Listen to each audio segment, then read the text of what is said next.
On a freezing winter night, a struggling single mother, exhausted after working 2 back-to-back shifts, was jolted awake by desperate knocking at her door. To her shock, an elderly man stood outside, shivering and confused, believing she was his daughter. Despite fearing trouble with authorities, she took him in and gave him a warm place to stay. What she didn't know was that his daughter was a wealthy CEO, and her life and her 2 children's futures were about to change forever. Before we continue, tell us what time it is and where you're watching from. Subscribe and hype, because tomorrow I've got something extra special for you. The winter wind howled through the narrow streets of Waverly, carrying snowflakes that swirled like angry spirits under the flickering streetlights. Inside the small rental house at 24 Waverly Street, Amelia Brooks lay sprawled across her sagging sofa, one arm dangling over the edge where she'd finally collapsed after her 16-hour marathon of shifts. The digital clock on the microwave glowed a harsh blue 2:03 a.m. She'd worked the morning shift at Save Mart, stocking shelves and running register until her feet screamed in protest. Then she'd rushed across town to Cauliflower and Grill, where she'd chopped vegetables and scrubbed dishes until her hands were raw and wrinkled. The bus ride home had taken 45 minutes through the snow, and she'd walked the last 3 blocks because the route didn't quite reach her street. Amelia's body ached in places she didn't know could ache. Her lower back throbbed with each breath. Her shoulders felt like someone had tied knots in every muscle. Even her eyelids hurt from the effort of staying open during that final bus ride. In the small bedroom down the narrow hallway, 7-year-old Mia and 4-year-old Leo slept in the double bed they shared, huddled together under 2 thin blankets and Amelia's winter coat. The house's heating system was ancient and temperamental at best, and tonight it had given up entirely, leaving the rooms cold enough that Amelia could see her breath when she exhaled. The single-pane window in the living room rattled with each gust of wind, the old frame loose in its rotting wood setting. Amelia had stuffed newspaper around the edges to block the draft, but the cold still seeped in like water through cracks in a dam. She'd fallen asleep in her work clothes, too exhausted to even change into pajamas. The house was one of dozens of identical small rentals that lined Waverly Street, narrow single-story structures built in the 1940s that had seen better days decades ago. Paint peeled from the clapboard siding. The front porch sagged slightly to one side, but it was cheap, and it had a door that locked, and that was more than many people in this neighborhood could say. Bang, bang, bang, bang. The sound of fists pounding on the front door shattered the silence like a hammer through glass. Amelia's eyes snapped open, her heart instantly racing, adrenaline flooding her system and erasing all traces of sleep. Bang, bang, bang. Please. A voice called from just outside, muffled but desperate. Please, somebody help me. Open the door. Amelia's mind raced through possibilities, each one darker than the last. In this neighborhood, late-night visitors meant trouble, drug dealers looking for money, drunk men who'd knocked on the wrong door, police with questions she couldn't afford to answer, social workers who'd take one look at her freezing house and decide her children needed better care. She pushed herself up from the sofa, her joints protesting, and crept toward the front door on silent feet. The old floorboards creaked beneath her weight, one more thing she couldn't afford to fix. Through the peephole she could see a figure on her small front porch. An elderly man, his silver hair disheveled and damp with melting snow. He wore a heavy coat that hung open, revealing pajamas underneath. His weathered face was flushed with cold, and his pale blue eyes held a desperate, confused quality that made Amelia's chest tighten. Please, the man called again, his voice breaking. Evelyn, honey, it's so cold, why won't you let Daddy in? I've been walking for so long. Amelia felt her stomach clench. He was calling for someone named Evelyn. He thought this was someone else's home. The confusion in his voice spoke of something deeper than simple disorientation. Mommy? Mia's small voice came from behind her. Amelia turned to see her daughter standing in the hallway, clutching her worn stuffed rabbit against her chest. Her dark hair stuck up at odd angles, and her brown eyes were wide with worry. Mommy? Who's knocking? Go back to bed, baby. Amelia whispered, but even as she said it, she heard Leo start to cry in the bedroom. The cold and the noise had woken him, and once Leo started crying, it would take an hour to calm him down. Bang, bang, bang. Evelyn? The old man's voice rose in panic. Please, sweetheart, I'm so cold, I just want to come home. Amelia's hand hovered over the deadbolt. Every instinct screamed at her to leave the door locked, to call 911 and let them handle it. But she'd seen how police treated people in her neighborhood. She'd watched them assume the worst, ask questions that felt like accusations, dig into lives that were already hanging by threads. And if they came here, if they saw how cold her house was, if they noticed the near-empty refrigerator or the way her children shared a bed because she couldn't afford furniture, the thought made her blood run cold in a way that had nothing to do with the temperature. Through the peephole, she watched the old man sway on his feet. His face had gone from flushed to pale, and his eyes were starting to lose focus. Even as she watched, his knees buckled slightly, and he grabbed the porch railing to keep from falling. Damn it, Amelia whispered, she couldn't leave him out there to freeze. Whatever complications this brought, whatever trouble followed, she couldn't live with herself if she let an old man collapse on her front porch. She turned the deadbolt and opened the door. The blast of cold air that rushed in made her gasp. The old man stood there, trembling so violently his whole body shook. Up close she could see that his lips had a bluish tinge, and his fingers clutching the porch railing for support were white with cold. Snow had accumulated on his coat and in his hair, and his slippers, he was wearing slippers, not shoes, were soaked through. "Sir?" Amelia said softly. "Sir, are you okay?" The man's eyes focused on her face, and for a moment clarity flickered in their depths. Then it faded, replaced by confused recognition. "Evelyn," he breathed, his voice filled with relief and love. "Oh honey, I knew you'd let Daddy in. I knew you wouldn't leave me out in the cold." "Sir, I'm not," Amelia began, but the man stumbled forward, and she had to catch him to keep him from falling.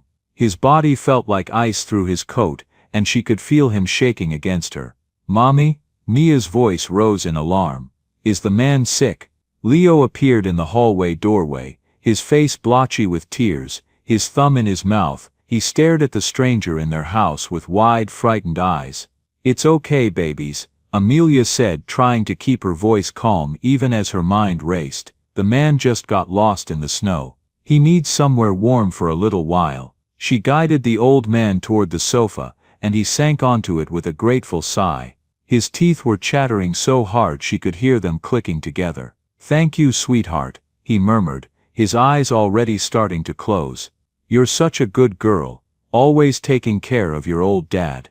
Amelia grabbed the blanket she'd been sleeping under and draped it over him, then hurried to the bedroom to get the extra coat off Mia and Leo's bed. The children would be cold, but they had each other's warmth. This man had nothing. "Who is he, Mommy?" Mia whispered, pressing close to Amelia's side. "Why does he think you're his daughter?" "I don't know, baby." Amelia tucked the coat around the old man, who was already drifting into exhausted sleep. "Sometimes when people get very old or very cold, they get confused. He probably has a daughter named Evelyn somewhere, and he thought I was her." "Is he going to stay here?" Leo asked, his voice small and uncertain. He'd taken his thumb out of his mouth long enough to ask the question, but it went right back in when he finished speaking. "Just for tonight," Amelia said, though she had no idea if that was true. "Just until he warms up and we can figure out where he belongs."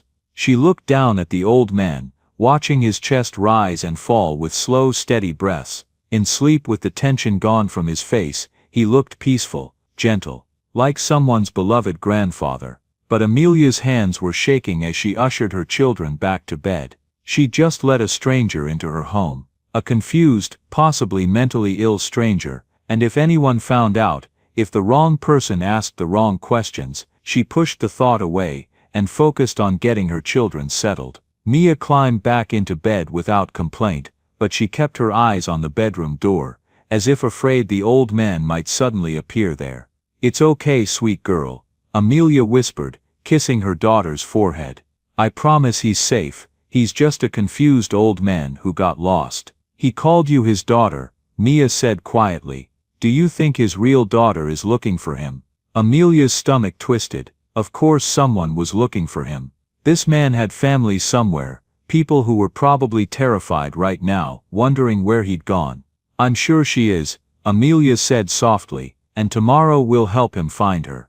Okay?" But as she lay back down on the floor beside the sofa, too afraid to leave the old man alone, Amelia wondered what tomorrow would bring. Would his family be grateful, or would they look at her shabby house, her poor neighborhood, her obvious poverty, and assume the worst? The old man murmured something in his sleep, a name that sounded like Evelyn. His hand reached out from under the blanket, grasping at air as if searching for someone. Amelia closed her eyes and tried to quiet her racing thoughts. She'd done the right thing. She'd saved a man from freezing to death. Surely that counted for something. But as the wind rattled the loose window panes and the cold seeped deeper into the house, Amelia couldn't shake the feeling that she'd just opened a door to something far more complicated than a simple act of kindness. To understand how this elderly man ended up at Amelia's door that freezing night, we need to go back to earlier that day. Walter Lewis sat in his room at Meadowbrook Senior Living, staring at the photograph on his nightstand. It showed a younger version of himself, standing beside a beautiful woman with dark hair and a bright smile. His late wife Margaret. She'd been gone for 5 years now, but some days it felt like yesterday. Other days he couldn't quite remember what her voice had sounded like. A knock at the door pulled him from his thoughts. Jenny, one of the facility's nurses, poked her head in with an apologetic smile. "Mr. Lewis, I just got off the phone with your daughter," she said gently. "She's really sorry but she can't make it for her visit today. She's got an important meeting that ran late." Walter frowned, trying to process the words. Evelyn couldn't come, but she always came on Tuesdays. Or was it Wednesdays? He looked at the calendar on his wall, but the numbers seemed to swim before his eyes. "She said she'll try to come tomorrow instead," Jenny continued. "She sends her love." After Jenny left, Walter sat with those words, turning them over in his mind. She can't make it, she's at a meeting, she'll come tomorrow. But somehow, in the maze of his fading memory, the message transformed. Evelyn was waiting for him. She was at home, at their old house on Waverly Street. That's where she'd be. That's where she always was when he needed her. Walter stood up with sudden purpose. He needed to go see his daughter. She was waiting for him. He put on his heavy coat, the one Margaret had bought him years ago, and slipped out of his room. The hallways of Meadowbrook were quiet during the afternoon shift change. No one stopped him as he walked to the front entrance and pushed through the doors into the cold December air. The bus stop was just down the street. Walter had taken the bus hundreds of times over the years. He could still do it. He wasn't helpless. But when the bus arrived, its digital display was flickering in the falling snow, making it hard to read the route number.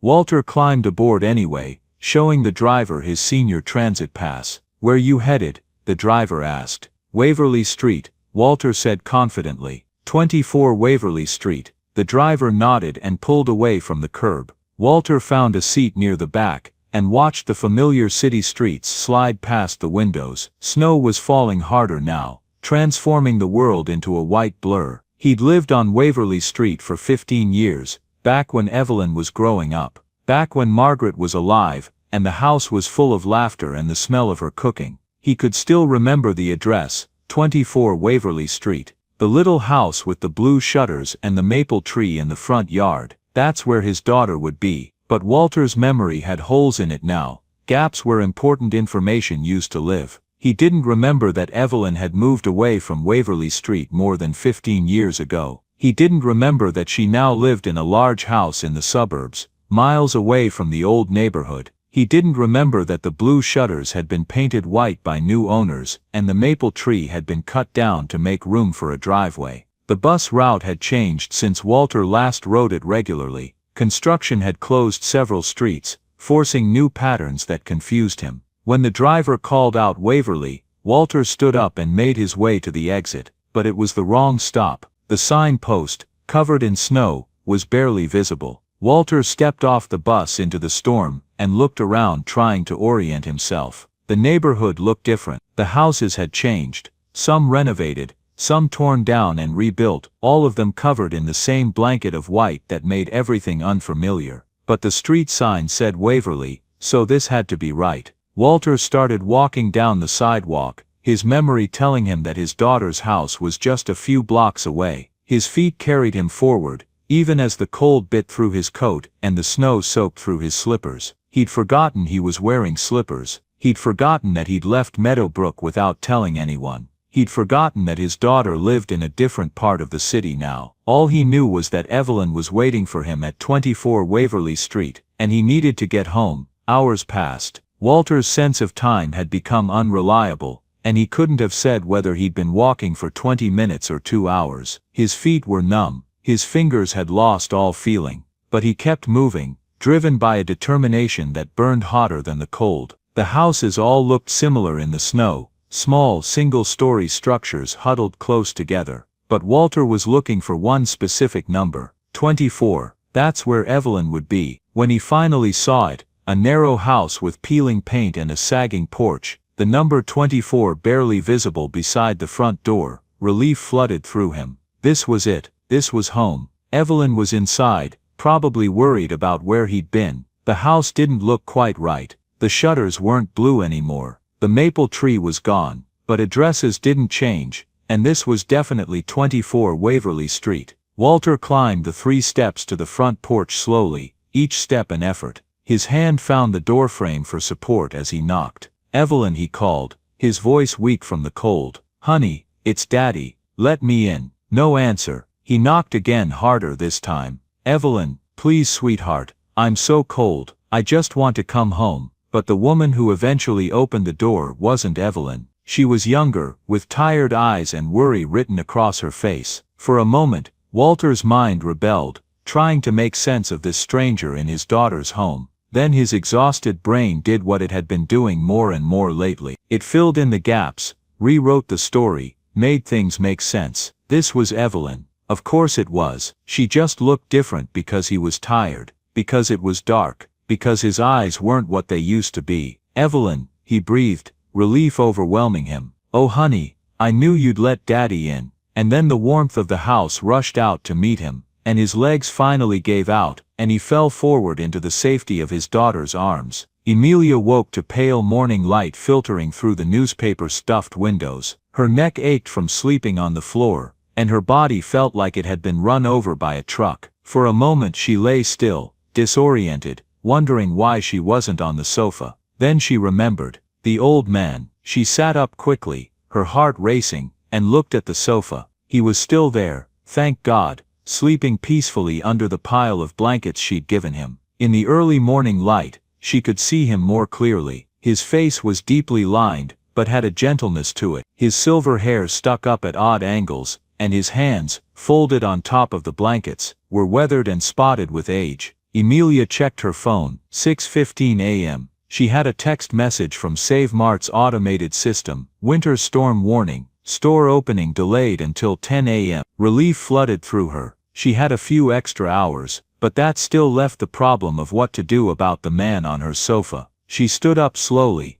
her joints protesting, and crept toward the tiny kitchen at the back of the house. The linoleum floor was icy cold beneath her bare feet. She jiggled the ancient thermostat hopefully, but the heater remained silent. Great. One more thing she couldn't afford to fix. The refrigerator offered even less hope than the heater. A half-gallon of milk, that would expire today. 3 eggs, a stick of butter, half a loaf of bread, some cheese slices that were starting to curl at the edges. That was it. That was all she had until Friday, when her paycheck would hit her account. Emilia's stomach twisted with familiar anxiety. She'd been planning to make scrambled eggs for the kids this morning, but if the old man was hungry, "Mommy?" She turned to find Mia standing in the kitchen doorway, still in her pajamas, her hair a tangled mess around her face. "Good morning, sweet girl," Emilia whispered. "Did you sleep okay?" Mia nodded, but her eyes drifted toward the living room. "Is the man still here?"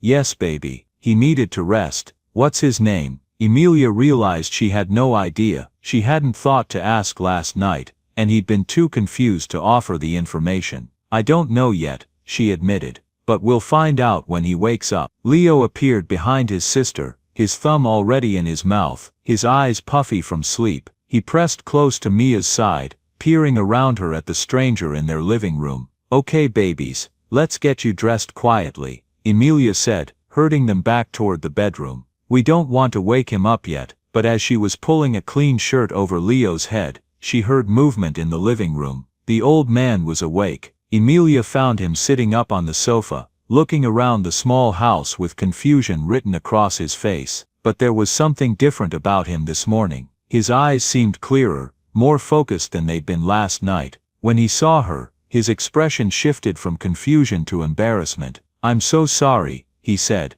his voice rough with sleep but surprisingly steady. I'm not sure how I got here. This isn't my room." Emilia moved closer carefully. "You came to my door last night, sir. You were very cold and confused. You thought I was your daughter." The old man's face crumpled with shame. "Oh no, oh I'm so sorry. I have these episodes, where I get confused about where I am. Did I frighten you?" "A little," Emilia admitted, "but you seemed harmless, just lost." "My daughter," he said slowly, as if pulling the words from deep memory. "Evelyn, I was trying to find her. I thought," he trailed off, shaking his head.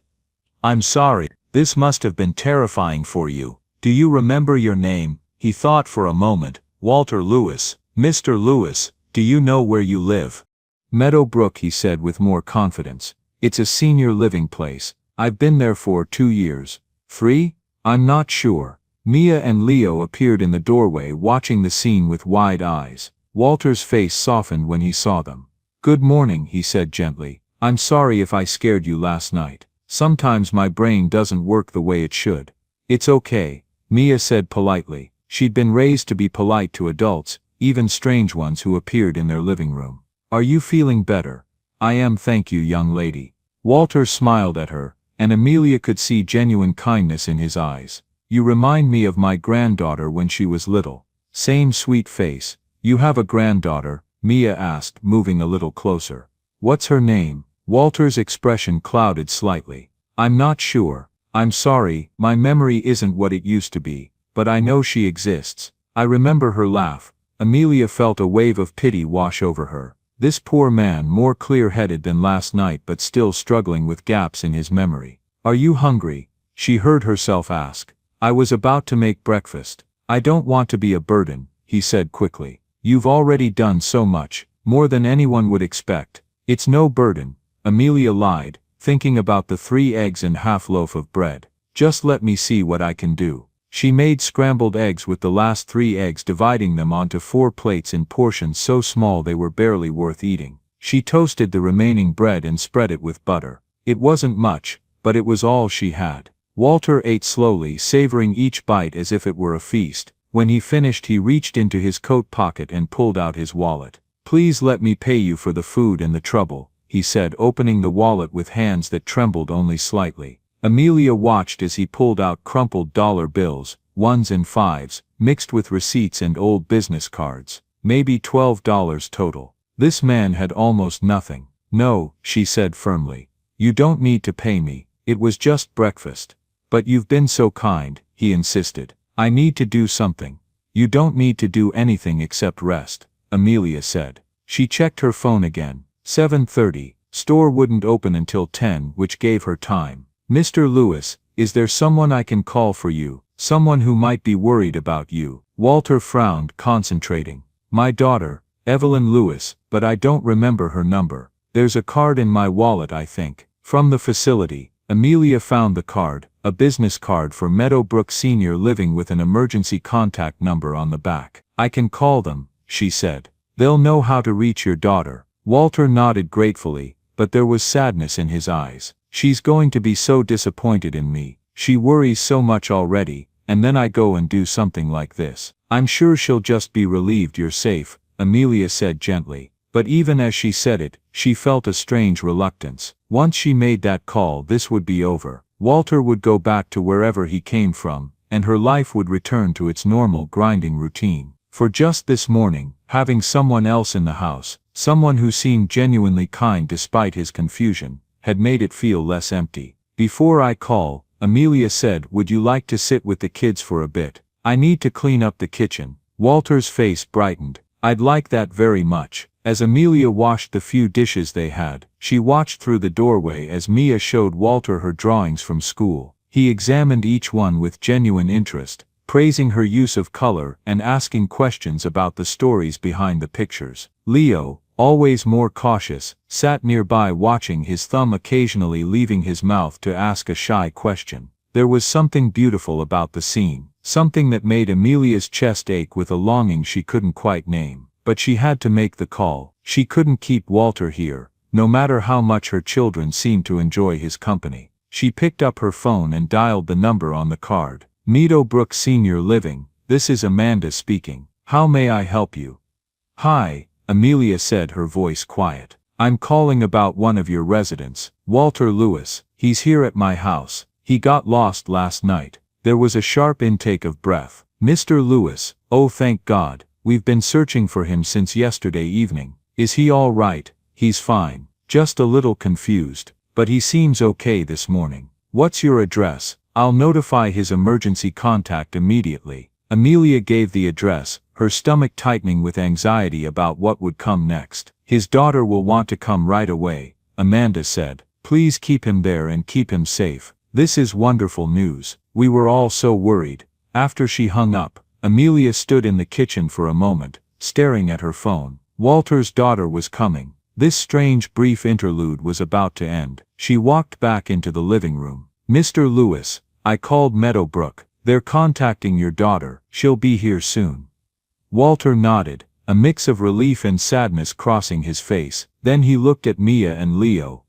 Well, I suppose I should finish telling you about my wife's famous cookies before I go. And for the next half hour, while they waited, Walter told stories about Margaret and her enormous chocolate chip cookies, about his daughter when she was young, about a life lived fully, even if parts of it were now fading from his memory. Amelia sat nearby and listened, and despite all her fears about what would happen next, she was grateful for this morning. Grateful that she'd opened her door. Grateful for the reminder that kindness still existed in the world, even if that kindness was about to complicate her life in ways she couldn't yet imagine. The knock came at 9:15. Amelia had been expecting it, dreading it, and yet somehow it still made her jump. She looked through the peephole to see a woman in her early 40s, professionally dressed in dark slacks and a cream-colored blouse, her coat open despite the cold. Her face was tight with worry, and she was accompanied by Amanda from Meadowbrook. Amelia recognized her voice from the phone.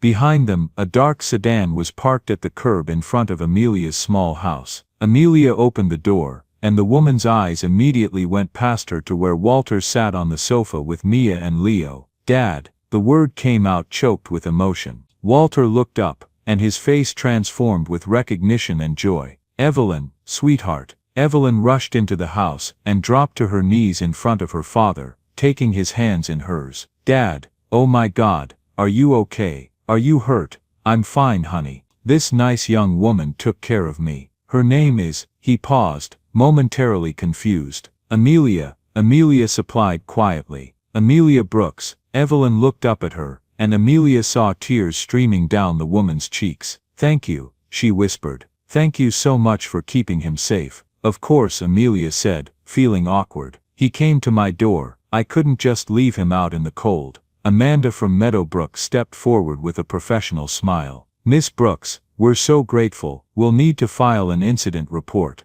Just a few questions about what happened. Over the next 20 minutes, Amelia explained the events of the previous night while Amanda took notes. Walter sat on the sofa with Evelyn holding his hand tightly, as if afraid he might disappear again if she let go. And you didn't call us last night, because? Amanda asked, her tone neutral but the question heavy with implication. Amelia felt heat creep up her neck. He was so cold. I was worried he'd get sick if I made him go back out, and it was late. I planned to call in the morning. You should have called immediately, Amanda said, though not unkindly. When residents go missing, every minute counts. We had the police searching. Miss Lewis has been up all night. I know, Amelia said quietly. I'm sorry, I should have called. I wanted to make sure he was warm first. Evelyn stood up from the sofa. Amanda, could you give us a minute please? I'd like to talk to Miss Brooks privately. After Amanda stepped out onto the front porch with Walter, Evelyn turned to Amelia. Her expression was hard to read,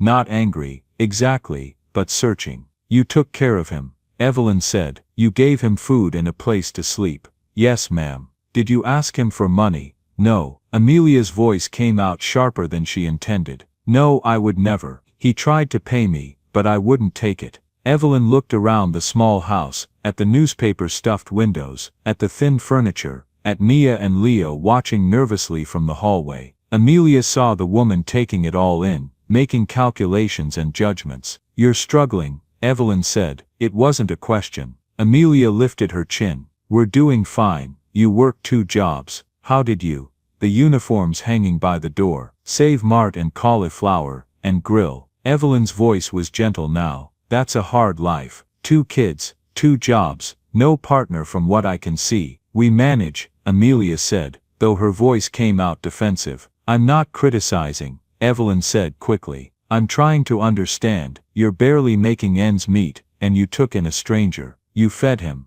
You kept him warm. You didn't ask for anything in return. Why? Amelia met Evelyn's gaze. Because he needed help. Because I'd want someone to do the same for my mother, if she were lost somewhere. Evelyn studied her for a long moment. Then she pulled a business card from her purse. This is my contact information. My direct line. I'd like to stay in touch, if that's all right. Why? Amelia asked suspiciously. Because you did something extraordinary, and I don't forget people who help my father. Evelyn glanced toward the porch where Walter was talking softly with Amanda. He's all I have left. My mother died 5 years ago. I'm an only child. He's everything to me. I understand, Amelia said softly. Do you? Because I was terrified last night. I thought he was dead in a ditch somewhere. I thought I'd lost the last person in the world who really knows me. Evelyn's voice broke slightly. And then I found out a complete stranger had kept him safe, and I realized there are still good people in the world. She pressed the business card into Amelia's hand. Please take this, and if you or your children ever need anything, you call me. I mean that. Miss Lewis, I don't want charity. It's not charity, it's gratitude. Evelyn smiled through her tears. There's a difference. Before Amelia could respond, Walter appeared in the doorway with Amanda. He was wearing his coat now, ready to leave. I need to say goodbye to my friends, Walter said, moving past the adults to kneel down in front of Mia and Leo. Thank you both for being so kind to me, he said gently. I won't forget you. Even when I forget other things, I'll remember the little girl who showed me her drawings and the little boy with the sweet smile. Will you come back and visit us? Mia asked, her voice small. Walter glanced at his daughter who nodded. I'd like that very much, he said. If your mother says it's okay. All eyes turned to Amelia. She felt trapped by the weight of expectation, by the hope in her children's faces, by the gratitude in Evelyn's eyes. Yes, she heard herself say. Yes, you can visit. Walter's face lit up with genuine joy. He hugged both children gently, then stood and offered Amelia his hand. Thank you, he said simply, for everything. As they left, Evelyn paused on the front porch. I'll call you, she said to Amelia. I promise. Amelia watched from her doorway as they helped Walter into the sedan. The street was still covered in snow from last night's storm, and the morning sun made everything glitter like diamonds. It should have felt like an ending. The old man rescued, the crisis resolved, everything returning to normal. But as the car pulled away and Amelia closed the door, she couldn't shake the feeling that something had shifted. That opening her door last night had set something in motion that wouldn't be easily stopped. She looked at the business card in her hand. Evelyn Lewis, CEO. Lewis, Innovations, CEO. Walter's daughter was a C, which meant money, success, a world completely different from Amelia's. She tucked the card into her pocket and tried not to think about it. Rich people didn't stay in touch with poor people. Evelyn would go back to her life. Walter would be safe at Meadowbrook, and everything would return to normal.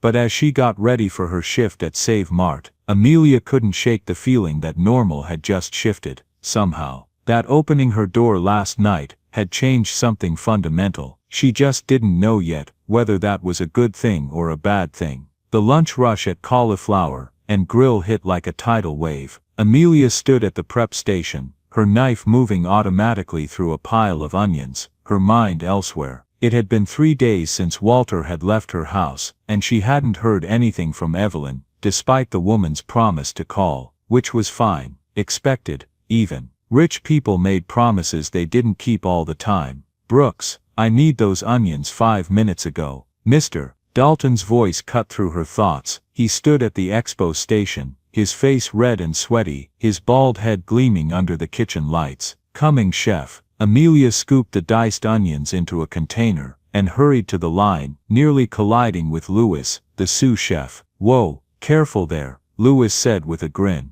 "You okay? You've been distracted all week." "I'm fine," Amelia said automatically, but Louis followed her back to the prep station. "Come on, Amelia, what's going on?" She shouldn't tell him. It would sound crazy, but Louis had always been kind to her, and the words started spilling out before she could stop them. "Remember that snowstorm Monday night? An old man showed up at my door, completely lost. He had dementia or something. I let him stay." Louis's eyebrows shot up. "You what?" I know, but it was freezing, and he was so confused. I couldn't leave him out there." "What happened?" "His daughter came and got him. She's some big CEO. She gave me her card and said to call if I ever needed anything, but I haven't heard from her since." "Which is fine. I wasn't expecting to." "Brooks." Mr. Dalton's voice cracked like a whip. "Stop chatting and get back to work." "Yes, chef." Louis squeezed her shoulder sympathetically before heading back to the line. Amelia bent over her cutting board, trying to focus. The small television mounted in the corner of the kitchen droned in the background with its usual afternoon programming. Amelia barely paid attention to it until she heard a name that made her freeze. Louis Innovations announced today that they're opening a new branch office in Detroit, the news anchor said. CEO Evelyn Lewis says the expansion will create approximately 50 new jobs over the next year and represents a significant investment in the city's technology sector. Amelia's head snapped up. On the screen, Evelyn Lewis stood at a podium, looking polished and professional, answering questions from reporters. "We believe in Detroit," Evelyn was saying. "This city has incredible potential, and we want to be part of its renaissance. We're looking for dedicated, hard-working people who want to build something meaningful." The camera panned to show a rendering of a sleek office building. Then it cut back to Evelyn. "What qualities are you looking for in candidates?" a reporter asked. Evelyn smiled. "Character, integrity, people who do the right thing even when it's difficult. Those are the qualities that matter most to us." Amelia stared at the screen, her hand still on her cutting board. Was it her imagination, or had Evelyn's eyes seemed to look directly at the camera when she said those words? "You know that lady?" Louis had appeared beside her again, following her gaze to the television. "That's her," Amelia said quietly. "The old man's daughter." Louis whistled low. "CEO of a tech company. That's big time." "Yeah, maybe you should call her about those jobs." "I don't have experience in tech," Amelia said automatically. "Neither do half the people who work in tech," Louis pointed out. "They learn on the job." "You're smart, Amelia. You could do it." Before Amelia could respond, Mr. Dalton was shouting again, and the moment passed. But Louis's words stuck with her through the rest of her shift. That evening, after she'd picked up the kids from Mrs. Garcia next door, who watched them for $5 an hour that Amelia could barely afford, Amelia stood in her small living room staring at Evelyn's business card. She'd been carrying it in her pocket for 3 days, the edges already getting soft from handling. Part of her wanted to call, part of her was terrified to try. Rich people didn't really mean it when they said call me if you need anything. It was just something they said to feel good about themselves. Evelyn had probably already forgotten about her, but then she looked at Mia and Leo, both of them bent over coloring books at the kitchen table, because the living room was still too cold to sit in comfortably. She thought about her 2 jobs that barely paid enough to keep them fed, about the perpetually broken heater, and the empty refrigerator, and the endless treadmill of just barely surviving. What did she have to lose? She pulled out her phone and dialed before she could talk herself out of it. The phone rang once, twice, 3 times. Amelia was about to hang up when a familiar voice answered. "This is Evelyn Lewis." "Miss Lewis, this is Amelia Brooks. We met a few days ago when Amelia." Evelyn's voice warmed immediately. "I'm so glad you called. I've been meaning to reach out, but it's been crazy with the expansion announcement. How are you? How are the kids?" "We're fine," Amelia said, thrown off by the genuine warmth in Evelyn's voice. "I saw you on the news, about the new office." "Yes, it's very exciting. We're starting interviews next week." Evelyn paused. Actually, I'm glad you called. I wanted to talk to you about something. Are you free tomorrow afternoon? I'd like to meet with you if possible. Amelia's heart started racing. I work tomorrow, both jobs. What time do you finish at Save Mart? 2 p.m. Perfect. Could you meet me at 3? I'll text you the address. It's important, Amelia. I promise it's worth your time. After she hung up, Amelia stood staring at her phone, wondering what she'd just agreed to. Who was that, Mommy? Mia asked, looking up from her coloring. Mr. Walter's daughter, Amelia said slowly. She wants to meet with me tomorrow. Is Mr. Walter coming to visit? Mia's face lit up. I don't know, baby. Maybe. But as Amelia got the kids ready for bed that night, she couldn't shake the feeling that whatever Evelyn wanted to discuss, it was going to change something. She just hoped it was a good change. God knew they were due for one. The address Evelyn had texted led to a modern office building in downtown Detroit that looked like it cost more to build than Amelia would make in 10 lifetimes. The lobby had marble floors and enormous windows that let in floods of natural light. Amelia felt severely underdressed in her Save Mart polo and worn jeans. She'd considered going home to change but didn't want to risk being late. The receptionist directed her to the 6th floor. When the elevator doors opened, Amelia found herself in a sleek office space with Lewis Innovations displayed in brushed steel letters on the wall. You must be Amelia. A young woman with a friendly smile greeted her. Miss Lewis is expecting you. Right this way. Evelyn's office was corner-facing with floor-to-ceiling windows that looked out over the city. The furniture was modern and expensive-looking, but there were personal touches too. Photos of Walter on her desk, a child's drawing framed on the wall. Evelyn stood up when Amelia entered, coming around the desk to shake her hand warmly. Thank you so much for coming, she said.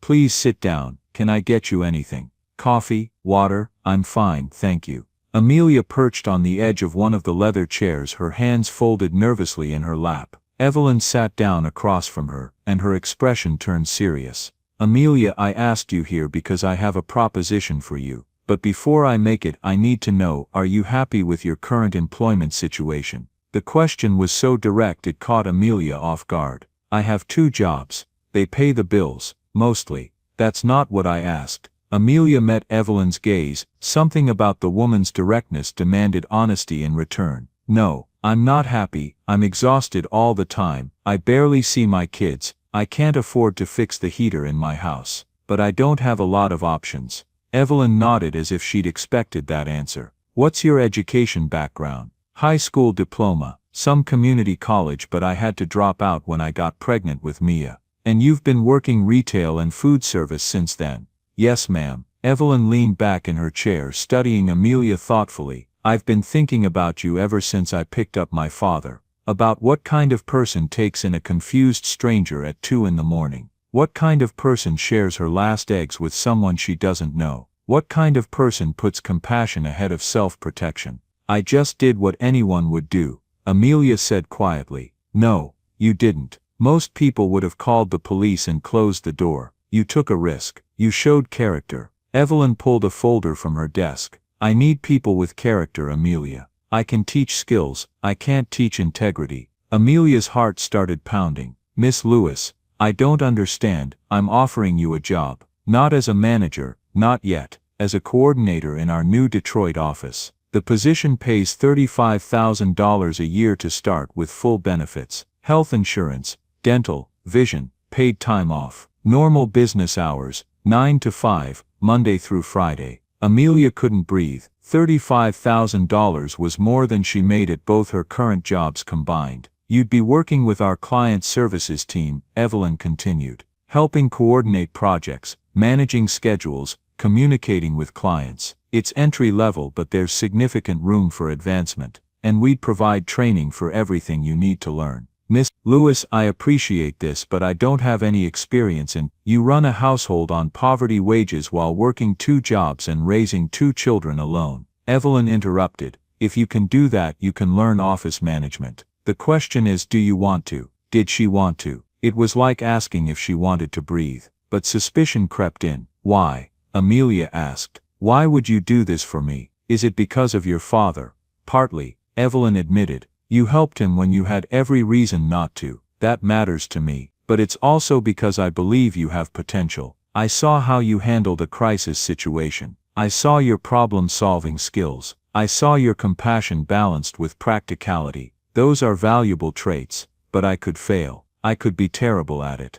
You could, Evelyn agreed, but I don't think you will, and we have a 6-month probation period. If it's not working out, we part ways. No hard feelings. Amelia's mind raced. $35,000, health insurance, normal hours that would let her actually see her children. I need to think about it, she said. Of course, take the weekend. But Amelia, Evelyn leaned forward. Sometimes opportunities come disguised as scary choices. Sometimes the thing that terrifies us most is exactly what we need. After Amelia left, she walked through downtown in a daze. She called Mrs. Garcia to ask if she could watch the kids for an extra hour, then sat in a coffee shop with a cup of tea she couldn't afford, staring at nothing. This couldn't be real. Things like this didn't happen to people like her. But what if it was real? What if she was about to turn down a chance to give her children a better life because she was too scared to try? She pulled out her phone and called the one person whose judgment she trusted.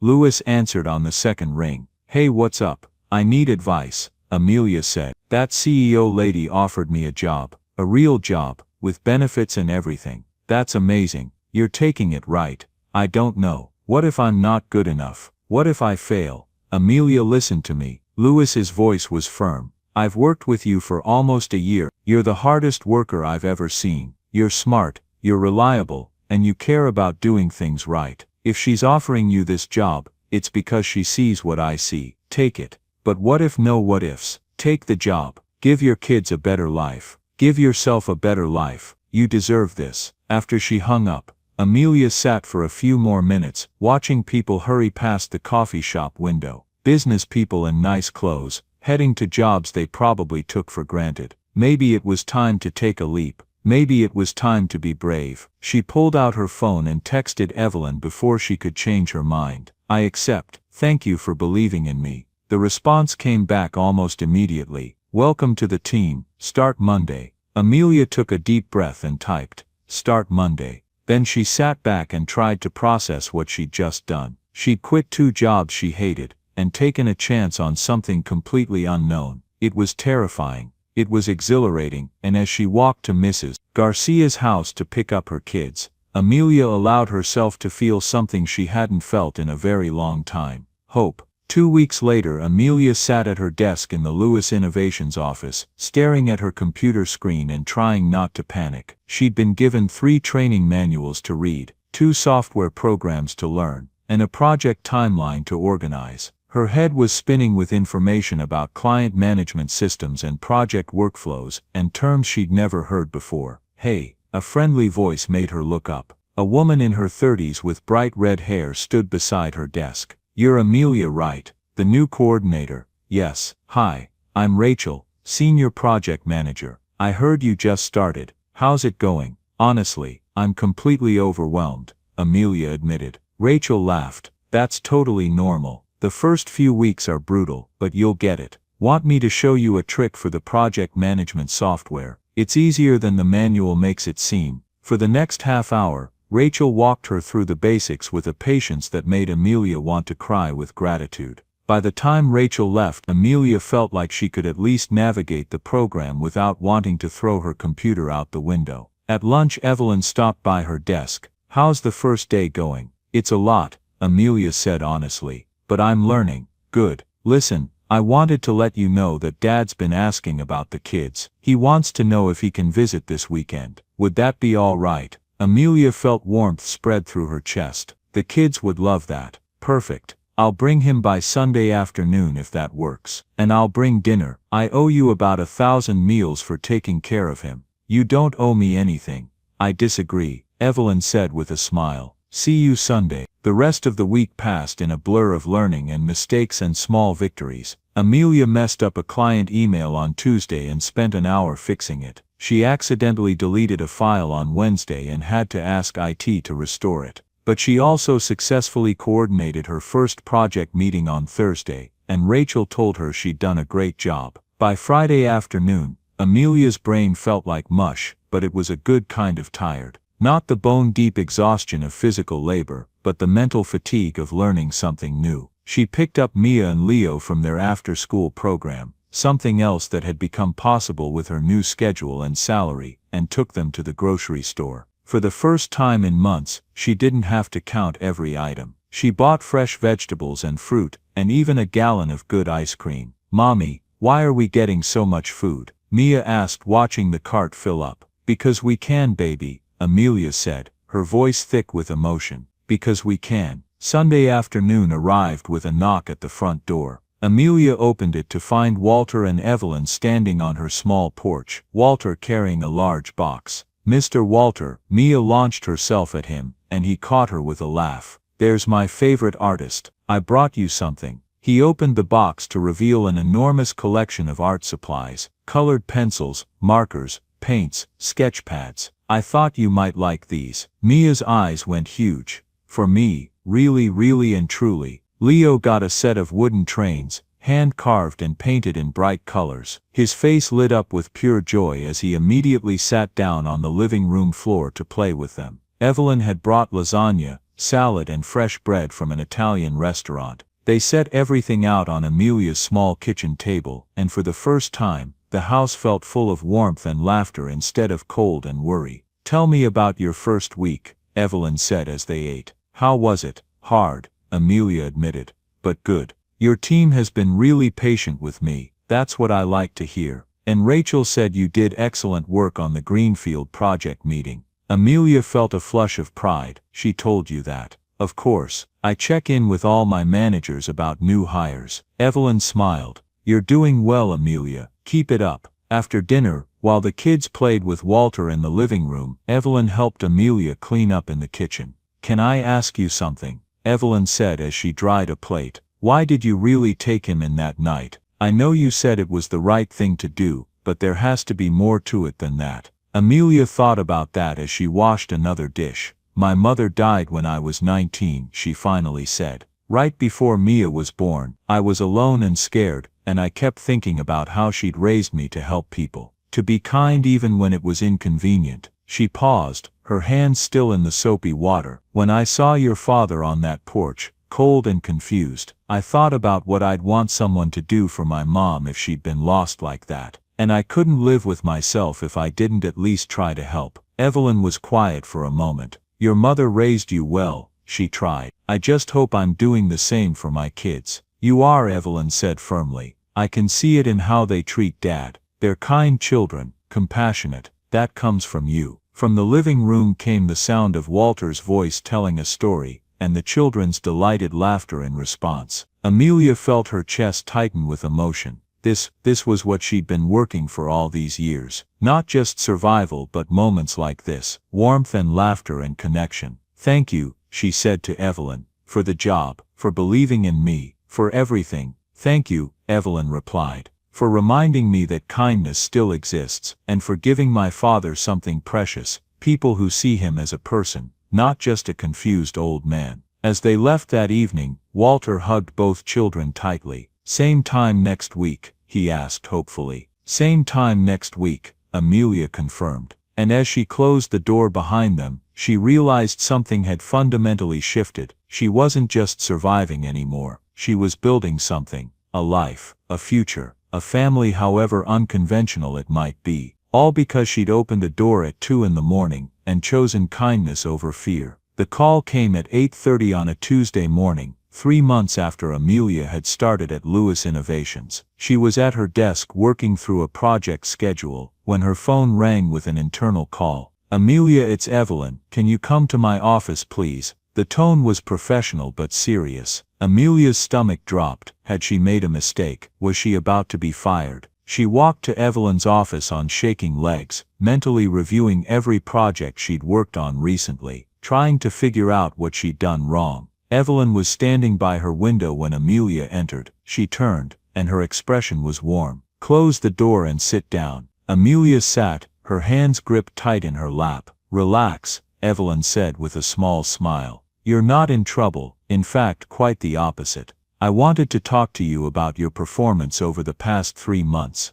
"Okay," Amelia said cautiously. "Rachel has been giving me regular reports. She says you're one of the fastest learners she's ever worked with. Your organizational skills are excellent. Clients like you. Your team likes you. Evelyn sat down across from her. You've exceeded every expectation I had. Amelia felt relief flood through her. Thank you. I've been working really hard, I can tell. Which is why I want to offer you a promotion. Amelia blinked. A promotion? Already? Not immediately. Here's what I'm thinking. We're expanding faster than anticipated. We need someone to manage our client services division. It's a significant step up, more responsibility, much larger team to oversee. But I think you could do it. Miss Lewis, I've only been here 3 months. I'm still learning, which is why I'm not offering it to you today. Evelyn interrupted. I'm offering you a path to get there. We have a management training program. 6 months of intensive coursework, mentorship, leadership development. It's nights and weekends, but we pay for everything, and it leads to the position. I don't know if I can handle school on top of work and the kids, Amelia said honestly. I understand. It's a big commitment, but here's the thing. Amelia, you have something special. You have the ability to lead. People trust you, they listen to you. I saw it that first morning with my father, the way you handled a crisis situation with calmness and compassion. That's the kind of leader I need. Amelia's mind was spinning. Can I think about it? Of course. Take a week, talk to the kids, figure out logistics, but I want you to know something. I believe in you. I've built a successful company by recognizing potential in people, and you have more potential than you realize. That evening Amelia sat with Mia and Leo at dinner, and tried to explain the opportunity. So you'd be going to school? Mia asked, her 7-year-old brain trying to process this. Like me, sort of.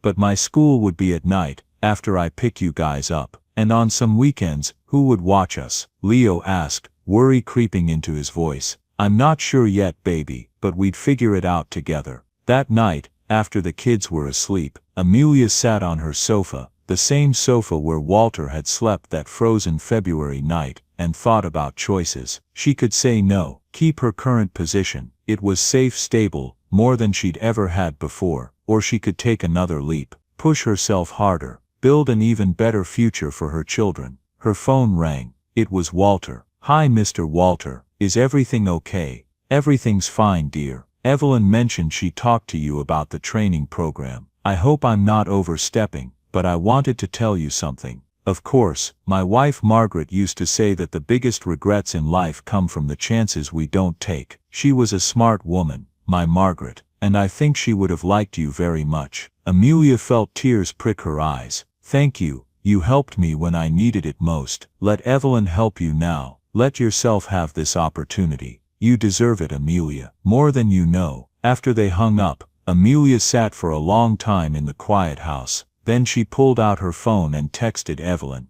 I'm in, let's do this. The response came immediately. I knew you'd say yes. We start next month. I'm proud of you. Amelia put down her phone and looked around her small rental house. It was still shabby in places, but the heater worked now. The refrigerator was full. Her children were healthy and happy, and she was building something, not just for them, but for herself too. All because she'd been brave enough to open a door. Brave enough to help a stranger, brave enough to accept help in return, and now brave enough to keep pushing forward, even when it was scary, because that's what her mother had taught her. That's what she was teaching her children. That kindness and courage weren't separate things. They were two sides of the same coin, and together they could change everything. 9 months later, Amelia stood in front of her new team, her hands only slightly shaking as she addressed them for the first time as their manager.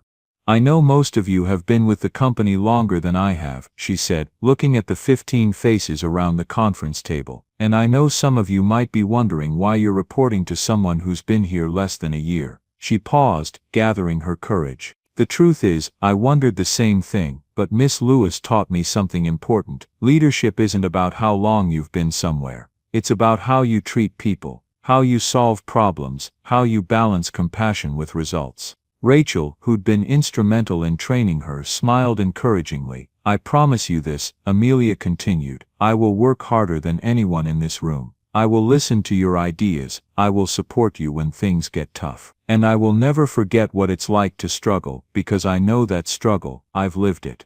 After the meeting, several team members came up to shake her hand and welcome her. Rachel pulled her aside with a grin. Great first speech, boss. You think so? I was terrified. Couldn't tell. You're a natural. That evening, Amelia came home to find Walter and Evelyn already at her house. They had keys now. After months of regular Sunday visits, Walter was helping Mia with her homework while Leo showed Evelyn a Lego creation he'd built. There she is, Walter said warmly. How was the big day? Scary, good, overwhelming. Amelia sank into a chair. I can't believe I'm actually managing a team now. I can, Evelyn said. You've earned this, Amelia, every bit of it. Over dinner, Evelyn had brought Chinese takeout from everyone's favorite restaurant. They celebrated. Mia wanted to know all about what a manager did. Leo wanted to know if Amelia would get to sit in a bigger chair. The chair's the same size, Amelia said with a laugh, but I do have a bigger office now, with a window. Like Miss Evelyn's, Mia asked. Not quite that big, but yes, like hers. Walter raised his glass of water, a toast, to Amelia, who proves every day that kindness and hard work are the most powerful combination in the world. To Mommy, the kids chorused. As they ate, Amelia watched her strange, wonderful chosen family. Walter, who was so much more clear-headed now than he'd been that first night. Evelyn, who'd become not just her boss but her mentor and friend. And her children, who finally had stability and hope and a future that looked bright. What are you thinking? Evelyn asked. Noticing Amelia's expression. I'm thinking about that night, Amelia said, when your father knocked on my door. I was so scared, I almost didn't open it. But you did, Walter said softly. But I did, and it changed everything. After dinner, while the kids were in the living room with Walter, Evelyn helped Amelia with the dishes, a ritual they'd fallen into over the months. I have something to tell you, Evelyn said as she dried a plate. The board approved a significant expansion. We're going to triple our Detroit office over the next 2 years. That's amazing, it is, and I'm going to need someone to lead it. Someone who understands this city, someone who knows what it's like to struggle and succeed. Someone I trust completely. Amelia's hands stilled in the soapy water. You're talking about me. Not yet. You need more time in your current role. But in a year, maybe 2, yes, I'm talking about you, Evelyn. I don't know if I'm ready for something that big. You weren't ready for this job either, but look at you now. Evelyn set down the plate she'd been drying. I see something in you, Amelia. The same thing I saw that morning when I came to get Dad. You have the ability to inspire people, to make them want to be better. That's rare. I'm just doing my best. That's exactly why you're perfect for this. You never stop trying. You never take anything for granted, and you treat everyone with dignity, whether they're the CEO or the janitor. Evelyn smiled. Those are the qualities that make great leaders. Later that night, after everyone had gone home, Amelia tucked her children into bed. They had their own rooms now. She'd moved to a bigger rental house 2 months ago thanks to her promotion. It still wasn't fancy, but it was warm and safe and theirs. Mommy, Mia said sleepily. I'm glad Mr. Walter got lost that night. Why's that, baby? Because now we have a grandpa, and we never had one before. Amelia's throat tightened. Yeah, we're pretty lucky, aren't we? The luckiest, Mia agreed, already drifting off to sleep. In his room, Leo was already asleep, clutching the wooden train Walter had given him months ago. His nightlight cast a soft glow. He wasn't afraid of the dark anymore. He had too many good things in his life now to be afraid. Amelia stood in the hallway between their rooms and let herself feel the full weight of gratitude. A year ago she'd been exhausted, broke, terrified of every knock at the door. Now she had a career, a future, a family, all because she'd made one choice: to be brave, to be kind, to open a door instead of closing it, and that choice had opened every other door that followed. 18 months after that frozen February night, Amelia stood in the conference room of Lewis Innovations, presenting quarterly results to the board of directors. Her hands were steady now. Her voice was confident. She'd learned how to command a room. Client satisfaction is up 23%, she said, clicking to the next slide. Team productivity has increased by 18%, and we've brought in 12 new accounts this quarter, beating our projections by 30%. When she finished, the board members applauded. Evelyn, sitting at the head of the table, smiled with unmistakable pride. After the meeting, Evelyn pulled her aside. Walk with me, They went to the building's rooftop terrace, where the Detroit skyline stretched out before them. "You crushed that presentation," Evelyn said. "Thank you. I've been practicing for weeks. It shows." "Amelia, I want to make it official. I'm promoting you to Senior Director of Operations. You'll oversee all client services, coordinate with our other offices, and help plan the expansion." Amelia felt dizzy. That's a huge responsibility. You can handle it. The salary is $65,000, plus bonuses based on performance. $65,000. Amelia had to steady herself against the railing. 2 years ago she'd been making less than $20,000 working 2 jobs. Now she was being offered more than triple that. "There's something else," Evelyn said. "I want you to start thinking long-term. In 3 to 5 years I'm going to need someone to run the entire Detroit operation while I focus on national expansion. I want that person to be you." "Evelyn, don't answer now. Just think about it. But know that I see you as a future partner in this company. Not just an employee, a partner." That Sunday, as had become their tradition, Walter and Evelyn came for dinner. But this time Amelia cooked. She'd been taking cooking classes, something she'd always wanted to do but never had time for when she was working 2 jobs. Over homemade lasagna she told them about the promotion. "I'm so proud of you," Walter said, his eyes shining. "Margaret would have loved you, you know. She always said the best people are the ones who faced hardship and come through it with their kindness intact." "I wish I could have met her," Amelia said. "She would have adored these children." Walter looked at Mia and Leo, both of them chattering happily about school. "Just like I do." After dinner, Evelyn asked to speak with Amelia privately. They stepped out onto the small front porch of Amelia's rental house. The evening air was cool but not cold. Spring was coming. "I want to thank you," Evelyn said, "for everything you've done for my father. He's so much happier now than he was before he met you and the kids. We love having him in our lives. It's more than that. His doctor says his cognitive function has actually improved. Having regular social interaction, having people who treat him like a person instead of a patient, it's made a real difference." Evelyn's voice grew thick with emotion. "He's all I have, Amelia. My mother is gone. I have no siblings. Dad is my only family, and you've given him joy. You've given him purpose. That's a gift I can never fully repay. You gave me a job when no one else would have," Amelia said. "You gave my children stability and hope. I think we're even. I don't think we'll ever be even," Evelyn said with a smile. "But I'm grateful every day that Dad got lost and ended up at your door." "Strange as that sounds, not strange at all. I'm grateful too." They stood in comfortable silence for a moment, watching the neighborhood children play in the street as the sun set. "Can I ask you something?" Amelia said. "Why did you really give me that first job? Was it just because I helped your father?" Evelyn considered the question. "That's what opened the door, but I gave you the job because I saw something in you that reminded me of myself 20 years ago. I was a single mother too. Did you know that?" Amelia shook her head. "My daughter's father left when she was 2. I had to claw my way up from nothing, working 3 jobs, going to school at night. It took me 15 years to build this company. So when I saw you working 2 jobs, raising 2 kids alone, still finding it in yourself to help a stranger, I saw someone worth investing in." "What happened to your daughter?" Amelia asked gently. Evelyn's expression grew sad. "She died in a car accident when she was 16. Drunk driver hit her while she was walking home from school. It's been 12 years but it never stops hurting. I'm so sorry. It's why Dad is so important to me. He's all I have left, and it's why your kids are so special to him.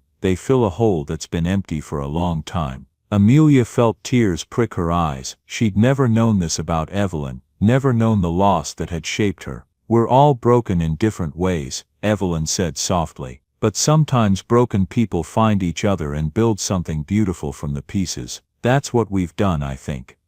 "Yeah," Amelia agreed. "I think so too." 2 years after that frozen February night, Amelia stood in her new house, a real house that she was buying, not renting, with a yard and a garden, and watched Walter teach Mia how to plant tomatoes. Just like this, he was saying, his weathered hands gentle as he demonstrated. "Make a little well for the roots. That's perfect, sweetheart. You're a natural." Leo was helping by digging holes wherever he pleased, his clothes covered in dirt, his face split in a huge grin. He wasn't the anxious 4-year-old anymore. He was confident now, secure in a way only children who know they're loved can be. The house was modest by most standards, but to Amelia it was a palace. 3 bedrooms, a kitchen big enough to actually cook in, a living room with furniture that matched, and a backyard where Walter had helped her plant a garden. "You know what this needs," Walter said, standing up and brushing dirt from his knees. "A swing set. Every yard with children needs a good swing set." "Mr. Walter, you've already given us too much," Amelia protested. "Nonsense. A swing set it is. I'll order one this week." Evelyn came out the back door carrying glasses of lemonade.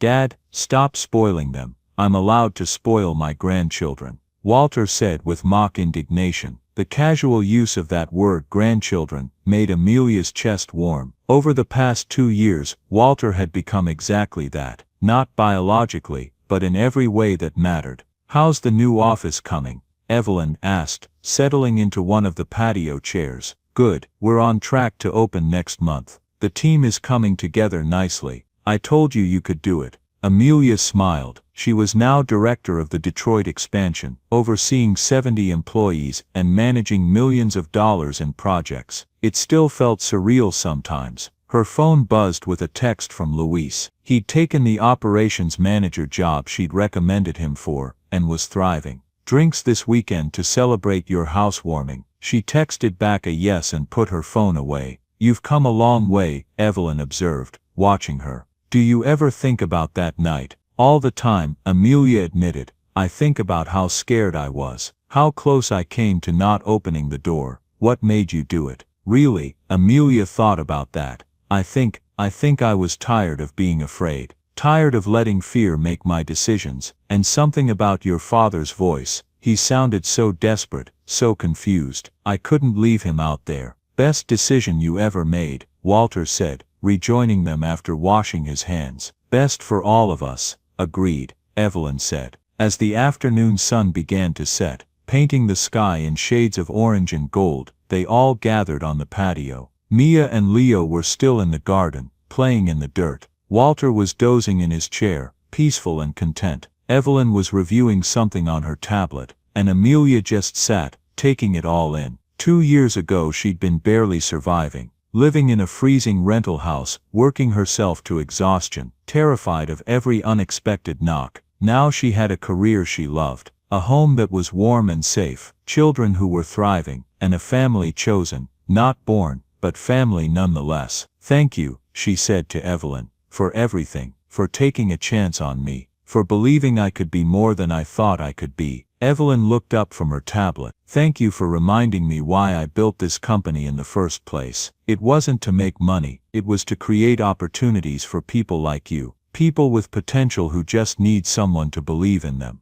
I won't let you down, you haven't yet, and I don't think you will." As the evening deepened and stars began to appear, Walter woke from his nap. "I had the nicest dream," he said, "about Margaret. She was here in this garden. She said she was proud of all of us." His eyes found Amelia's, "Especially you, dear. She said you have her gift, the ability to see the good in people, even when they can't see it in themselves." Amelia felt tears spill over. "I wish I could have known her." "You do know her," Walter said gently. "You carry the same light she did, the same kindness." Later that night, after Walter and Evelyn had gone home and the children were asleep, Amelia stood in her backyard, looking up at the stars. She thought about her mother, who'd raised her to be kind, about Margaret, who she'd never met but somehow felt connected to, about all the people who'd helped her along the way, and she made a promise to herself, she would pay it forward. When she saw someone struggling, someone who needed a chance, she would remember this feeling. She would remember what it was like to be afraid and desperate, and barely hanging on. And she would open the door, because that's what kindness did. It rippled outward, touching lives in ways you could never predict. One act of compassion could change everything, not just for the person you helped, but for you too. 2 years ago, she'd opened her door at 2 in the morning, to a confused, frightened old man, and in doing so, she'd opened the door to a future she never could have imagined. a future built on trust and kindness, and the willingness to take a risk on a stranger. As Amelia turned to go back inside, she heard a car pull up out front. She walked around to the front of the house to see Walter climbing out of Evelyn's car, holding a small wrapped package. "Sorry," he said sheepishly. "I forgot to give this to Mia earlier. I didn't want her to wake up without it." It was a jewelry box,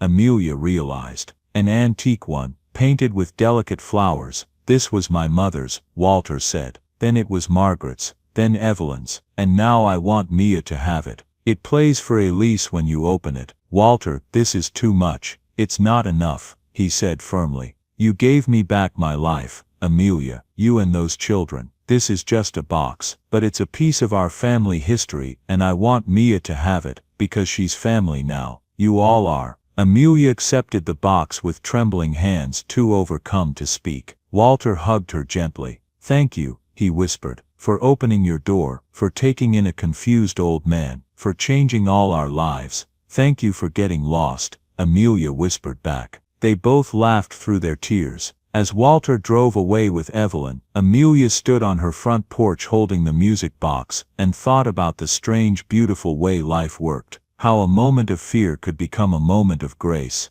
How the scariest decisions sometimes led to the best outcomes. How sometimes, the most important thing you could do was simply open the door. She went inside, placed the music box on Mia's nightstand where she'd see it in the morning, and kissed both her sleeping children. Then she went to her own room, climbed into her comfortable bed in her warm house, and fell asleep with a smile on her face. Because she'd learned the most important lesson of all, that kindness wasn't just something you gave away. It was something that came back to you, multiplied in ways you never expected. And all it took was the courage to open a door at 2 in the morning, even when you were afraid. Especially when you were afraid, because that's when it mattered most. Join us to share meaningful stories by hitting the like and subscribe buttons. Don't forget to turn on the notification bell to start your day with profound lessons and heartfelt empathy.